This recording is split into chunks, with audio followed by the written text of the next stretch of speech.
வாழ்க வையகம், வாழ்க வையகம், வாழ்க வளமுடன். குரு வாழ்க, குருவே துணை. என்னுள்ளிருந்து என்னை இயக்கிய முக்கியம் தன்னுள் விளைகின்ற தன் அருளை இன்னும் இன்னும் பாய்ச்சி பவம் போக்கி பக்குவத்தை கூட்டு வைக்கும் ஓச்சரெல்லாம் தான் என் தலை. வாழ்க வாழ்க. இந்த அற்புதமான நல்ல நாளிலே இங்கு கூடியிருக்கின்ற அனைவருக்கும் வணக்கத்தையும் வாழ்த்துக்களையும் தெரிவித்துக் கொண்டு என்னுடைய அழைப்பை ஏற்று திருப்பூர் தெற்கு மாவட்ட விவசாய சங்க மாவட்ட செயலாளர் ஜெயந்தி அவர்கள் புதிதாக வந்திருக்கிறாங்க. அவர்களையும் உங்கள் அனைவரும் சார்பாக வருவதற்கு என்று கூறி இந்த வாழ்த்துறையிலே தியானம் அப்படிங்கிறது என்னுடைய பொறுப்பு அப்படிங்கிறது பெட்காட் அமைப்புல யோகா அப்படிங்கிற கொடுத்துருக்கோம். எந்த ஒரு இடத்துலையுமே மனிதன் அப்படிங்கிறவன் மனிதனாக வாழ கற்றுக்கணும்.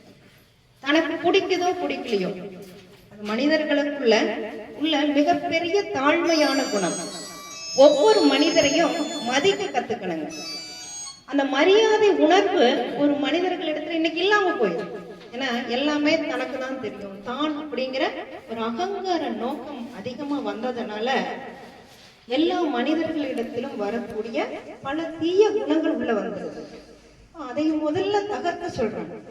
ஞானிகளுடைய கோட்பாடு என்னன்னு கேட்டா, உலக சமயம் அப்படிங்கிறத ஒரு பொது சமயமா கொண்டு வாங்க. எந்த ஒரு இயக்கமாக இருந்தாலும் அதில் அர்ப்பணிப்பு உணர்வு இருக்கணுங்க. ஆனா இன்னைக்கு அர்ப்பணிப்பு உணர்வு இருக்குதுங்களா? நான் முன்னாடி எனக்கு ஃபர்ஸ்ட் சேரு, நான் இருக்கிறத சொல்றத கேட்கணும் அப்படிங்கிற அந்த உணர்வுகளை தயவு செஞ்சு கொண்டு வரக்கூடாது. இன்னைக்கு வயதான காலத்துலதான் நமக்கு எல்லா அனுபவங்களும் பெற்றதுக்கு அப்புறம் தான் போதும். 20 வயசுல இதுதான் வேணும்னு இருக்கும். ஒரு 40 வயசுல இது வேணும்னு இருந்திருக்கும். 60 வயசு ஆயிருச்சுன்னா இருந்தா பரவாயில்லன்னு நினைப்போம். 80 வயசு ஆயிருச்சுன்னா எதுவுமே வேண்டான்னு தோணும். வாழ்க்கையே அதுதான். இந்த கால சக்கரமே மனிதனுடைய வாழ்க்கையில ஆயுள் காலத்தை பார்த்தீங்கன்னா தன்னுடைய வாழ்க்கை முடிவுல முதல்ல வாழ்ந்த காலத்தையும் முடிவு காலத்தையும் அழகா ஒரு படமே எடுத்துடலாம். அவ்வளவு ஒரு நிறைய விஷயங்கள் நமக்குள்ள இருக்கு. ஒவ்வொரு மனிதனுக்குள்ளும் ஆழ்ந்து ஆராய்ந்து பார்த்தீங்க அப்படின்னா அவ்வளவு ரகசியங்கள் இருக்கும், அவ்வளவு அனுபவங்கள் இருக்கும். இன்பமாகவும் துன்பமாகவும் பல நிகழ்வுகளை கொண்ட பதிவுகளாகத்தானே இந்த மனித உருவம் வாழ்ந்துகிட்டு இருக்குது. அப்போ நம்ம இருக்கிற மாதிரி எல்லா மனிதர்களும் எல்லா உயிர்களும் இருக்கும் அப்படிங்கிற ஒரு எண்ணம் நமக்குள்ள வரணும் இல்லைங்களா? அப்போ ஒவ்வொரு மனிதர்களையும் யாராக இருந்தாலும் அவர்களை மதிப்புரிமையோடு வரவேற்கிறது, அவர்களிடத்தில் இருக்கக்கூடிய ஒரு தன்மையை கேட்கிறது, குறைகளை கேட்பது. இந்த மாதிரி நான் அந்த இடத்துல இருந்தா நான் எப்படி இருப்பேன் என்ற உணர்வு ஒவ்வொருத்தருக்கும் வரணும். நான் தான் அப்படிங்கிற ஒரு தன்முனைப்பு இல்லாத ஒரு எண்ணம் ஒரு மனிதர்களுக்குள்ள வரணும் அப்படிங்கிறதுக்காகத்தான் இந்த யோகா அப்படிங்கிறதே கொடுத்துட்டு இருக்கு. அப்ப யோகா அப்படிங்கிறது அழகா அந்த பென்ஷனர் இதுல கொடுத்துருக்காங்க பாருங்க.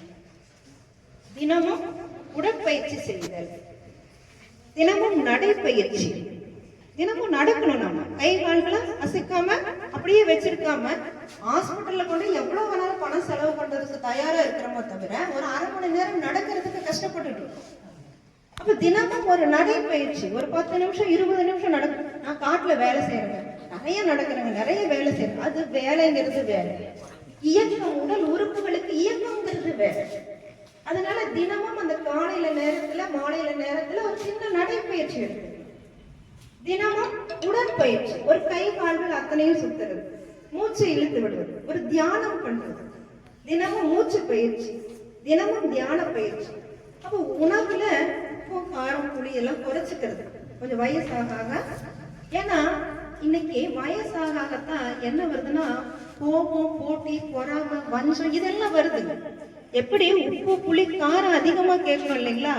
அது மாதிரி மனிதர்கள் இடத்துல நிறைய குணங்கள் என்ன வருதுன்னா போட்டி, பொறாமை, வஞ்சம், மனசுக்குள்ள வச்சுக்கிட்டு வஞ்சம். அந்த குணங்கள் எல்லாம் வராம போகணும்னா சாத்வீக உணவு எடுத்துட்டு சொல்றாங்க. அந்த மாதிரி உணவுகள் எடுத்துட்டு நல்ல மனிதர்களோடு நல்ல எண்ணங்களோடு வாழ பழகிக்கணும். நாம் எதை தேடுகின்றோமோ அதை கொடுப்பதற்கு இந்த பிரபஞ்சம் தயாராக இருக்குது. நம்ம எதை தேடிட்டு இருக்கிறோமோ அதை கொடுப்பதற்கு இந்த பிரபஞ்சம், இந்த உலகம், இந்த கடவுள் தயாராக இருக்கிறது. அப்ப என்ன தேடுகின்றோம்? நல்ல மனிதர்களை தேடினா நல்ல மனிதர்கள் நமக்கு கிடைக்கிறாங்க. கெட்ட மனிதர்களை தேடுறப்போ அவர்கள் தான் கண்ணு முன்னாடி நிற்பாங்க. அப்போ மனிதர்களோ பொருளோ நபரோ நிகழ்ச்சியோ அல்ல, நம்முடைய மனம். எதை நம்ம எடுத்துக்கிறோமோ அதுதான் நம்முடைய வாழ்க்கை. எதையுமே நல்லதுன்னு நினைச்சு எடுத்து பாருங்களேன், எல்லாமே நல்லதா இருக்கும். தீயதுன்னு நினைச்சு எடுத்து பார்த்தீங்க அப்படின்னு சொன்னா அவர்கள் பண்ணது எல்லாமே தீயதான் நம்ம கண்ணுக்கு தெரியும். சொல்லுவாங்க இல்லையா, காமாலக்காரன் கண்ணுக்கு கண்டதெல்லாம் மஞ்சளா தெரியும். அந்த மாதிரி எந்த ஒரு இடத்திலையுமே எந்த ஒரு மனிதர்களையும் நிகழ்வுகளையும் பார்க்கின்ற பொழுது அதனுடைய காரண காரியங்களை அறிந்து நம்ம பேசணும், சொல்லணும், செய்யணும். இந்த நுகர்வோர் அப்படிங்கிறது மிக அற்புதமான ஒரு இயக்கங்க.